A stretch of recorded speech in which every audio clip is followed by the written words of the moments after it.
다오랴담에 오신 여러분 환영합니다. 항상 건강하시고 좋은 일만 가득하시길 바랍니다. 구독과 좋아요 눌러주세요. 오늘의 야담 시작합니다. 옛날 옛적 영조 30년경 한성 남촌에는 서윤가라는 오래된 양반 집안이 있었습니다. 한때는 당상관을 배출하던 명문가였지만 이제는 빈 사랑채만이 옛 영화를 말해주고 있었지요. 그해 봄부터 한양에는 전염병이 돌았고 가을에는 흉년이 들었습니다. 백성들은 굶주림에 시달렸고 양반가들도 하나둘 문을 닫아 걸었지요. 서윤가 역시 예외는 아니었습니다. 대문 밖으로는 빚쟁이들의 발길이 끊이지 않았고 대청마루 기둥에는 세월의 금이 서서히 번져가고 있었습니다.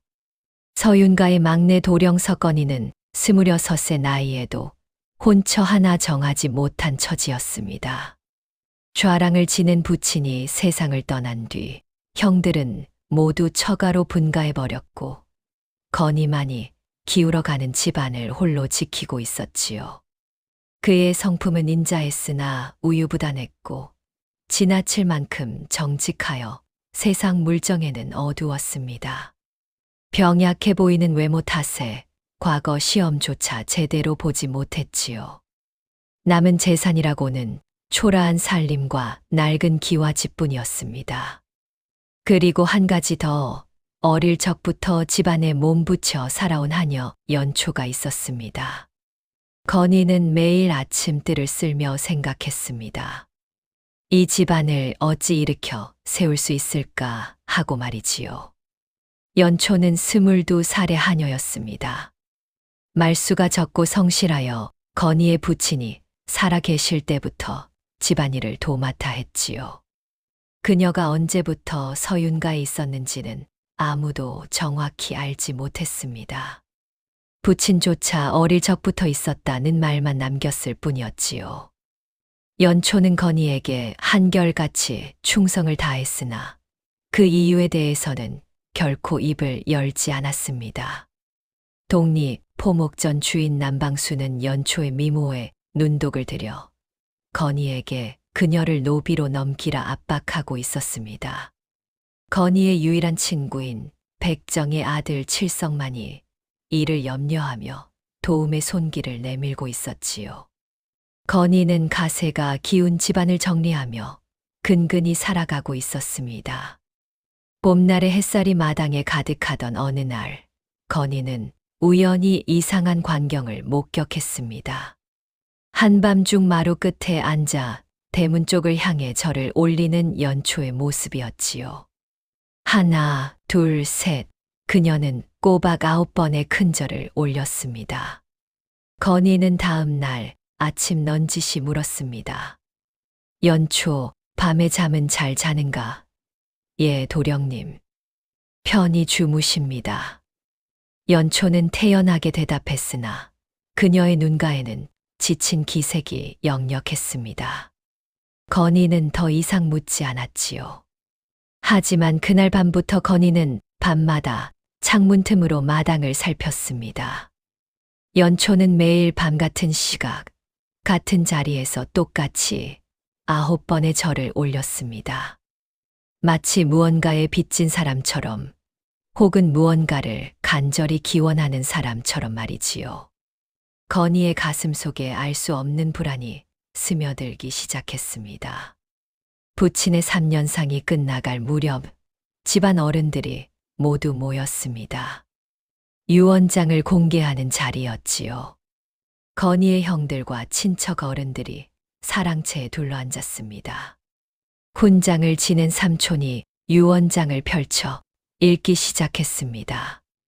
장남에게는 서울 북촌의 토지를, 차남에게는 선산의 묘지를, 그리고 막내 건이에게는 사람들이 숨을 죽였습니다. 하녀 연초를 상속한다. 순간 사랑채가 술렁였습니다. 건이는 귀를 의심했고 연초는 마당 한 구석에서 고개를 푹 숙였습니다. 이게 무슨 말씀이십니까? 건이가 떨리는 목소리로 물었으나 대답해 줄 사람은 아무도 없었습니다. 부친은 이미 저 세상 사람이었고 유언장에는 그 이유가 적혀 있지 않았지요. 친척들이 모두 돌아간 뒤 건희는 연초를 불러 마주 앉았습니다. 연초, 나는 그대를 노비로 여긴 적이 없니? 오늘부터 자유롭게 살게나. 건희의 진심 어린 말에 연초는 고개를 저었습니다. 도령님, 그럴 수 없습니다. 왜 그런가? 그대에게도 살아갈 길이 있지 않은가? 제가 도령님 곁을 떠나면 안 됩니다. 제게는 이곳을 지켜야 할 이유가 있습니다. 연초의 목소리는 단호했습니다. 건희는 그녀의 눈빛에서 결연함과 동시에 깊은 두려움을 읽었지요. 그렇다면 그 이유를 말해주게. 부친께서 왜 그대를 내게 남기셨는지, 그대가 왜 매일 밤 절을 올리는지 말이니. 연초는 입술을 깨물었으나 끝내 입을 열지 않았습니다. 건희는 그날 밤 결심했습니다. 연초의 비밀을 반드시 밝혀내겠다고 말이지요. 부친의 유언에는 분명 깊은 뜻이 담겨 있을 터였습니다. 며칠 뒤 칠석이 급히 찾아왔습니다. 도령님, 이상한 일이 있습니다. 무슨 일인가? 연초 낭자 주위를 알 수 없는 사내가 며칠째 맴돌고 있습니다. 제가 추궁하려 하자 달아났는데 그 모습이 심상치 않았습니다. 건희의 얼굴이 굳어졌습니다. 어떤 사내였는가? 검은 도포를 입었고 얼굴은 보지 못했습니다. 하지만 연초 낭자를 보는 순간 사색이 되어 달아났습니다. 마치 귀신이라도 본 듯이 말입니다. 그날 밤부터 건희는 연초가 우물에 물을 기르러 갈 때마다 멀찍이 따라 나섰습니다. 달이 구름에 가려진 어느 밤, 건희는 정말로 그 사내를 목격했습니다. 담장 너머에서 연초를 지켜보는 검은 그림자. 그러나 연초가 고개를 들자마자 사내는 바람처럼 사라져 버렸지요. 이상한 일은 그뿐만이 아니었습니다. 사내가 서 있던 자리에는 발자국 하나 남아있지 않았고 다만 타다만 향 한 자루만이 땅에 떨어져 있었습니다. 건희는 그 향을 주워 코에 대었습니다. 알 수 없는 향기가 코끝을 스쳤고 순간 머릿속이 아찔해졌습니다. 초자연적인 기운이 이 집안을 감싸고 있음을 건희는 직감했습니다. 남방수는 연초를 손에 넣기 위해 수단과 방법을 가리지 않았습니다. 어느 날 밤, 그는 건희가 외출한 틈을 타 집안으로 몰래 들어와 노비 문서를 훔치려 했지요. 하지만 건희는 이를 예상하고 일찍 돌아와 있었습니다. 남방수, 감히 남의 집에 함부로 들어오다니. 흥서도령. 이제는 양반 체면도 없이 하녀 하나의 목을 매는가. 차라리 나에게 팔아 빚이나 갚으시게. 두 사람의 몸싸움이 벌어졌고 그 소리를 듣고 달려온 연초가 건희를 막아섰습니다. 도령님, 안 됩니다. 바로 그때 남방수가 휘두른 몽둥이가 연초의 어깨를 강타했습니다. 연초는 그 자리에 쓰러졌고 찢어진 저고리 사이로 그녀의 등이 드러났습니다. 건희는 숨이 멎는 듯 했습니다. 연초의 등에는 붉은빛 문양이 새겨져 있었습니다. 마치 봉황이 날개를 펼친 듯한 형상이었지요. 남방수는 그 문양을 보자 질겁하며 달아났습니다. 연초가 정신을 잃은 사이 건희는 칠석을 불러 급히 물었습니다. 칠석, 자니는 소문에 밟지 않은가? 이런 문양을 본 적이 있는가? 칠석은 건희가 그린 문양을 보더니 고개를 저었습니다. 처음 봅니다. 하지만 알아볼 방법이 있습니다. 칠석은 사흘 밤낮을 뒤져 한 가지 사실을 찾아냈습니다. 도령님, 놀라지 마십시오. 연초 낭자의 본가로 추정되는 곳을 찾았습니다. 어디인가? 20년 전 큰 불로 사라진 양반가였습니다. 남산 아래에 있던 풍양 조씨 가문이었지요. 건희는 귀를 의심했습니다. 풍양 조씨라면 왕실과도 인척 관계를 맺던 명문가가 아니었습니까? 그렇다면 연초는 어떻게 우리 집 하녀가 된 것인가? 그건 저도 모르겠습니다. 다만 화재 당시 모든 식구가 목숨을 잃었다고 전해질 뿐 생존자에 대한 기록은 없습니다. 건희는 연초를 내려다보았습니다. 연초 본인도 자신의 출생에 대해 전혀 모르는 듯 했습니다. 연초, 그대는 정말 아무것도 기억하지 못하는가? 정신을 차린 연초는 고개를 저었습니다. 제가 기억하는 건 이 집뿐입니다, 도령님. 그보다 이전의 일은 안 계속 같습니다. 연초의 부상이 나은 뒤 건희는 그녀를 대하는 마음이 달라졌음을 깨달았습니다. 더 이상 단순한 하녀로 보이지 않았지요. 숨겨진 신분, 등에 새겨진 문양, 밤마다 올리는 절, 그 모든 것이 건희의 마음을 어지럽혔습니다. 어느 날 저녁 건희는 연초와 함께 뜰에 앉아 달을 바라보았습니다.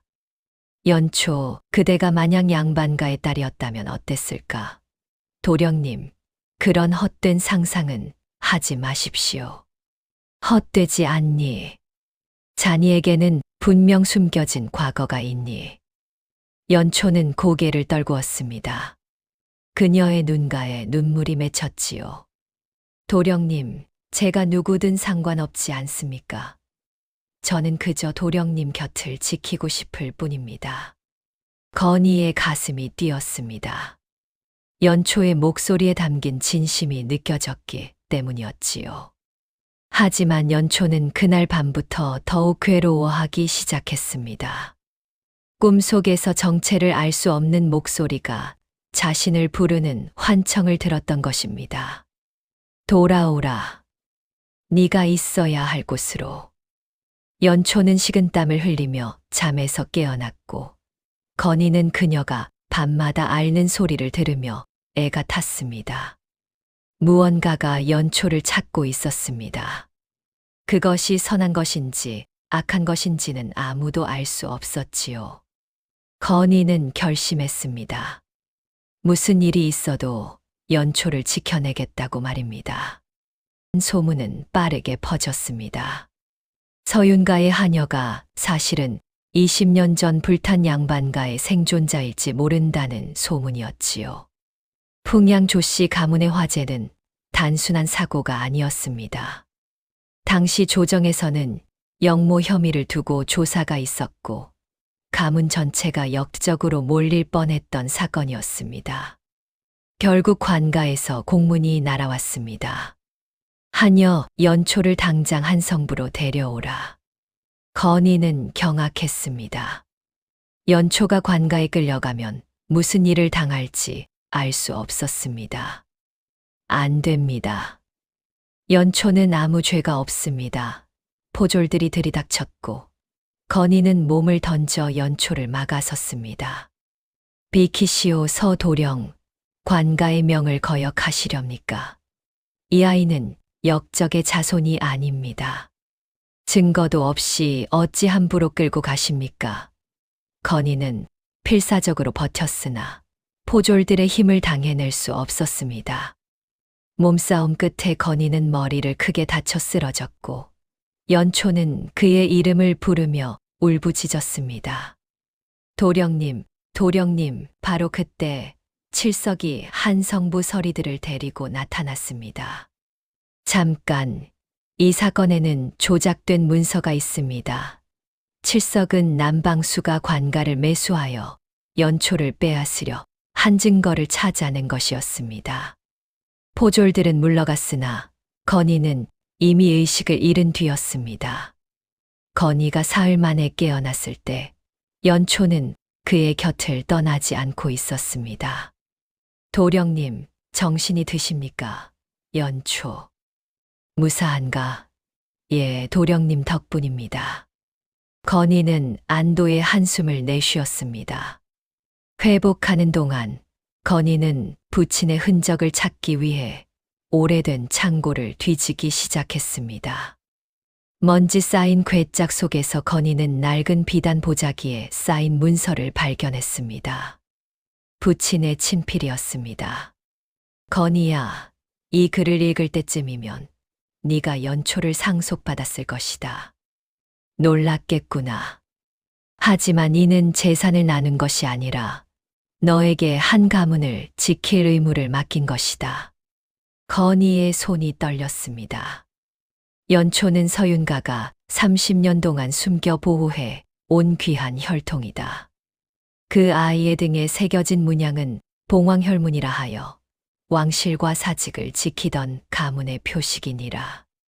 풍양조 씨 가문의 화제는 사고가 아니었다. 누군가 그들을 노렸고 오직 갓난아기였던 연초만이 살아남았다. 내가 그 아이를 거두어 하녀로 키운 것은 숨기기 위함이었다. 건이야, 연초를 지켜라. 그 아이는 재앙을 막을 열쇠이니라. 문서는 거기서 끝났습니다. 건이는 온몸에 전율이 흘렀습니다. 부친은 평생을 연초를 지키는 데 바쳤고 이제 그 의무가 자신에게 넘어온 것이었습니다. 건이는 연초를 불러 부친의 문서를 보여주었습니다. 연초는 떨리는 손으로 문서를 읽었습니다. 그녀의 눈에서 눈물이 흘러내렸지요. 그렇다면 제가 매일 밤 절을 올린 이유도 그것도 알고 있었는가? 아닙니다. 다만 몸이 저절로 움직였습니다. 마치 누군가 저를 올리라고 명령하는 것 같았습니다. 건이는 문서의 끝부분을 다시 읽었습니다.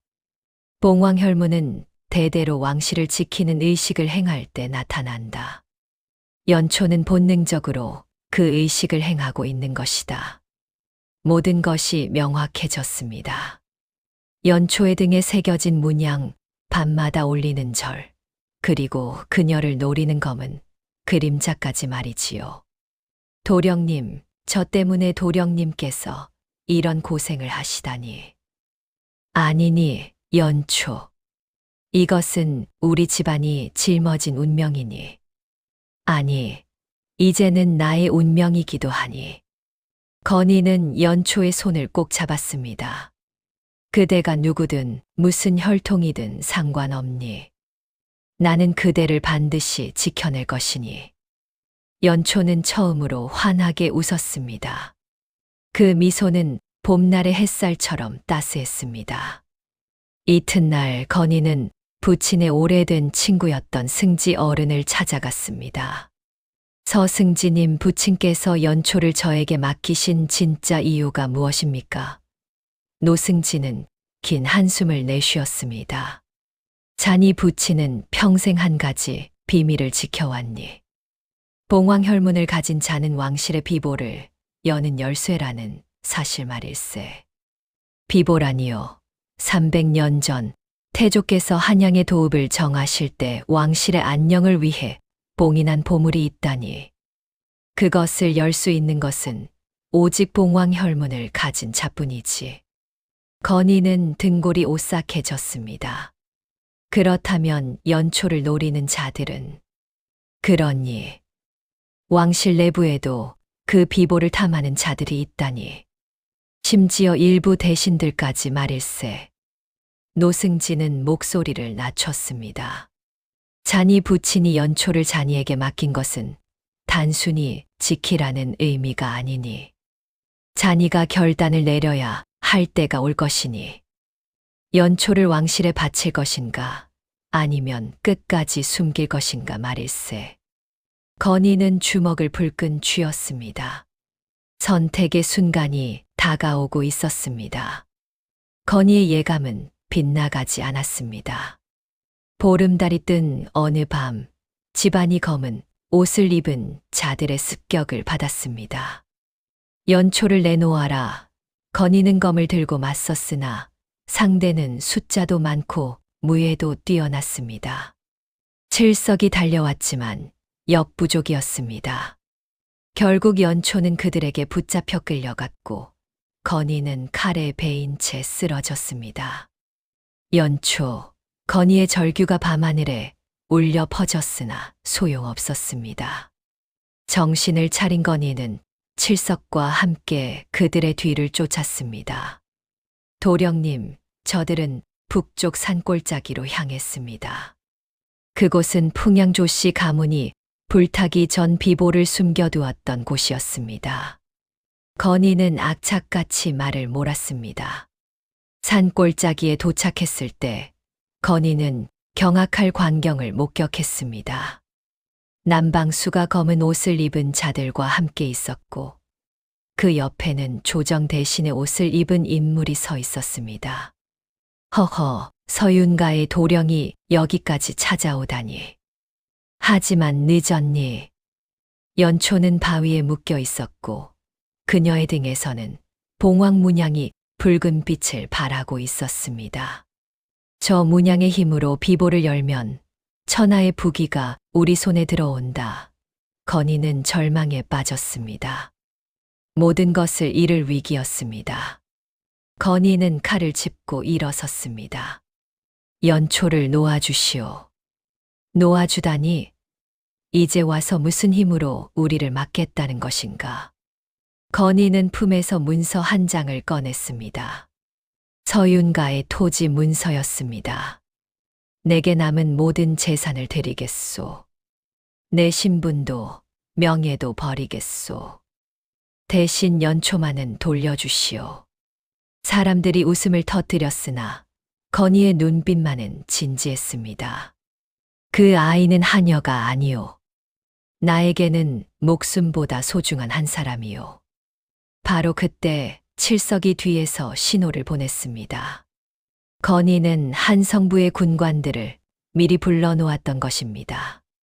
사방에서 횃불이 밝혀지고 군관들이 나타났습니다. 역적들을 잡아라. 건이는 혼란한 틈을 타 연초에게 달려갔습니다. 연초, 무사한가? 도령님. 건이는 연초의 결박을 풀며 속삭였습니다. 이제 그대를 지킬 수 있소. 하지만 조정 대신은 쉽게 물러서지 않았습니다. 어리석은 자들. 비보는 이미 열리기 시작했다. 그의 말대로 바위 틈에서 이상한 빛이 새어나오고 있었습니다. 연초의 등에 새겨진 봉황 문양이 점점 더 밝게 빛나기 시작했고 그 빛은 바위를 향해 뻗어나갔습니다. 연초. 건이가 연초를 감싸 안았으나 문양의 빛은 멈추지 않았습니다. 바람이 거세게 불기 시작했고 주변의 나무십들이 소용돌이치듯 날아올랐습니다. 이 힘을 내 것으로 만들어야 한다. 조정 대신이 연초에게 달려들었고 건이는 온몸으로 그를 막아섰습니다. 두 사람이 뒤엉켜 구르는 순간 연초의 눈이 번쩍 떠졌습니다. 그녀의 눈동자가 금빛으로 변했고 입에서 알 수 없는 말이 흘러나왔습니다. 풍양의 혈손이 명하노니 봉인은 깨어나지 말지어다. 순간 모든 것이 멈췄습니다. 바람도 빛도 사람들의 움직임까지 모두 정지한 듯 했습니다. 연초는 천천히 걸어가 바위에 손을 댔습니다. 그러자 바위 틈에서 새어나오던 빛이 서서히 사라지기 시작했습니다. 이럴 수가. 비보가 다시 봉인되고 있다. 조정 대신은 경악했으나 이미 늦었습니다. 연초는 바위를 완전히 봉인하고 나서 쓰러졌습니다. 건이가 재빨리 그녀를 받아 안았지요. 연초, 정신 차려. 연초의 눈동자가 다시 본래의 색으로 돌아왔습니다. 그녀는 희미하게 웃으며 말했습니다. 도령님, 기억이 돌아왔습니다. 모든 것이 생각났습니다. 연초의 기억 속에는 불타는 저택, 그녀를 품에 안고 도망치던 유모, 그리고 서윤가 대문 앞에 그녀를 내려놓던 유모의 마지막 모습이 있었습니다. 저는 풍양조씨 가문의 막내딸이었습니다. 그리고 제 사명은 비보를 지키는 것이었습니다. 군관들이 조정대신과 남방수 일당을 모두 결박했습니다. 건희는 연초를 꼭 안으며 눈물을 흘렸습니다. 이제 모든 것이 끝났소. 아닙니다, 도령님. 이제부터 시작입니다. 사흘 뒤 한성부에서 모든 진상이 밝혀졌습니다. 연초는 풍양조씨 가문의 막내딸이자 봉황혈문을 이어받은 마지막 후손이었습니다. 조정대신은 욕심에 눈이 멀어 20년 전 풍양조씨 가문을 불태웠고 비보를 차지하려 했던 것이 밝혀졌습니다. 서윤가는 그 사실을 알고 연초를 숨겨 보호해 온 것이었지요. 서도령, 그대의 부친은 참으로 의로운 분이었소. 노승지가 건희의 손을 잡으며 말했습니다. 덕분에 왕실의 비보도 지켜졌고 역적도 처단되었소. 임금께서는 건희에게 상을 내렸고 서윤가의 명예를 회복시켜 주었습니다. 그러나 가장 큰 문제가 남아 있었습니다. 연초, 이제 그대는 풍양조씨 가문의 적통이요. 왕실로 돌아가야 할 자격이 있소. 임금의 명이었으나 연초는 고개를 저었습니다. 전하, 소녀는 이미 오래전에 풍양조씨의 딸이 아니라 서윤가의 사람이 되었습니다. 무슨 말인가? 서윤가 어른께서 소녀의 목숨을 살려주셨고 소녀를 사람으로 키워주셨습니다. 비록 하녀의 신분이었으나 그곳이 소녀의 진정한 집이었습니다. 연초는 건희를 바라보며 말을 이었습니다. 그리고 이제는 소녀에게 지켜야 할 사람이 있습니다. 임금은 잠시 생각하더니 고개를 끄덕였습니다. 그렇다면 봉황혈문의 의무는 어찌할 것인가? 소녀가 평생 그 의무를 다하겠습니다. 다만 서윤가에 머물며 그리하겠습니다. 임금은 허락했고 연초는 자유를 얻었습니다. 연초는 더 이상 하녀가 아니었습니다. 그러나 그녀는 양반가의 영예로 돌아가지도 않았습니다. 건희와 연초는 함께 서윤가를 재건하기로 했습니다. 임금께서 내린 상금과 회복된 땅 덕분에 집안은 다시 일어설 수 있었지요. 남방수는 영모의 가담한 죄로 귀양을 갔고 그와 결탁했던 자들도 모두 처벌받았습니다. 칠석은 건희의 신임을 받아 서윤가의 집사가 되었습니다. 도령님, 이제 연초 낭자를 정실부인으로 맞아들이셔야 하지 않겠습니까? 칠석의 말에 건희는 미소 지었습니다.